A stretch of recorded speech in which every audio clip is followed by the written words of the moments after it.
Alors pourquoi le genre idéal? Pour deux raisons. Donc je voulais réfléchir sur la hiérarchie des genres, mais que ces catégories, nature morte, paysage, portrait, scène de genre et on va dire aussi, pas peinture d'histoire mais grand genre, continuer d'une certaine manière à essaimer, un peu moins grand genre d'ailleurs, un peu moins, mais à déterminer le sujet. C'est-à-dire qu'en dernier recours, les artistes souvent pour parler d'une œuvre ou pour expliquer une œuvre, ils disaient c'est une nature morte, c'est un paysage, c'est un portrait. Ces catégories, ce besoin de catégorisation continuait à traverser les siècles, les temps et les changements pourtant si multiples que nous sommes en train de vivre dans le champ des savoirs, puisqu'il faut évidemment le mettre au pluriel. Donc c'était la première chose, c'est pourquoi cette pérennité?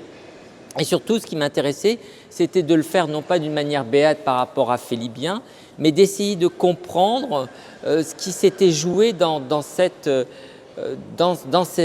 hiérarchie ou dans cette besoin de catégorisation. Je vais prendre le même exemple, c'est un peu moins, enfin si, encore que, vous voyez, on parle encore d'un roman, d'une poésie, d'une pièce de théâtre, on a encore comme ça des typologies. Et ces typologies, pourquoi? À l'heure où on bouscule tout, et souvent pour de très bonnes raisons et de très belles raisons, pourquoi ça résiste si bien à ces bousculades. C'est la question de comment finalement, depuis la théorie de Félibien, donc de la fin du XVIIe siècle jusqu'à nos jours, il y a eu des changements dans les genres. En fait, les genres sont en concurrence les uns par rapport aux autres. Je vais donner un exemple très simple, puisque ça va introduire la première section. Pourquoi Félibien, et notamment qui est académicien, et pourquoi l'Académie royale de peinture, qui est fondée en 1648, veut absolument qu'il y ait une théorie sur les genres, une hiérarchisation? Parce qu'on sent une grande concurrence par rapport au sujet religieux, donc le grand genre ou mythologique, on sent une grande concurrence de la nature morte.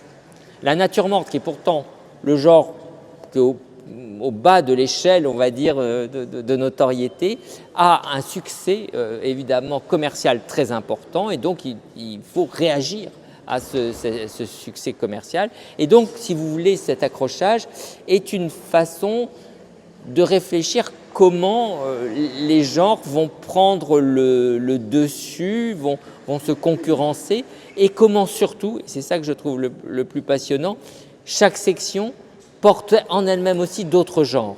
Et c'est ça qui est beau, et c'est pour ça que je pense que finalement, ce n'est pas si loin de la théorie des genders, qu'il y a une sorte d'extrême porosité entre les différents genres programmés.